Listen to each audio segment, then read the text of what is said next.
নমস্কার বন্ধুরা, আমি রাজর্ষি। আপনারা দেখছেন ফ্লেভার অফ নলেজ। আজকে আমি বাবা লোকনাথের একটি গল্প আপনাদের সামনে উপস্থাপন করছি। আশা করি গল্পটি ভালো লাগবে। ভালো লাগলে লাইক, সাবস্ক্রাইব, শেয়ারের দাবি জানালাম। ইমেজের আকারে আমি গল্পটি বলছি, আপনারা দেখতে থাকুন। আশা করি গল্পটি ভালো লাগবে। প্রথম দৃশ্যে দেখুন, বাবা লোকনাথ বসে আছেন জঙ্গলে ধ্যানমগ্ন অবস্থায়। এমন সময় একটি শৃগাল ক্রন্দনরত অবস্থায় বাবার কাছে এসছে। বাবা শৃগালটিকে কাছে টেনে নিচ্ছেন এবং অন্তর্যামী বাবা বুঝতে পারছেন সে একটি অভিশপ্ত প্রেতাত্মা ছিল। বাবা তাকে আশীর্বাদ করছেন সে পরের জন্মে সে মনুষ্যরূপে জন্মগ্রহণ করবে এবং মোক্ষ প্রাপ্তি ঘটবে। ঠিক তার কথা মতো শৃগালটি তৎক্ষণাৎ বাবার পায়ে লুটিয়ে পড়ে মৃত্যুবরণ করে।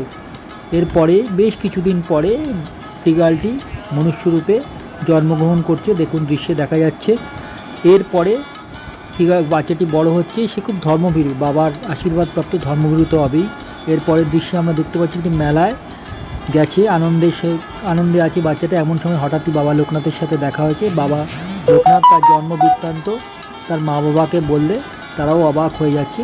এরপর যা হয়, শিশুটি তার কালচক্র অতিক্রম করছে, বার্ধক্য আসছে এবং মৃত্যুবরণ করছে এবং মোক্ষ প্রাপ্তি ঘটছে।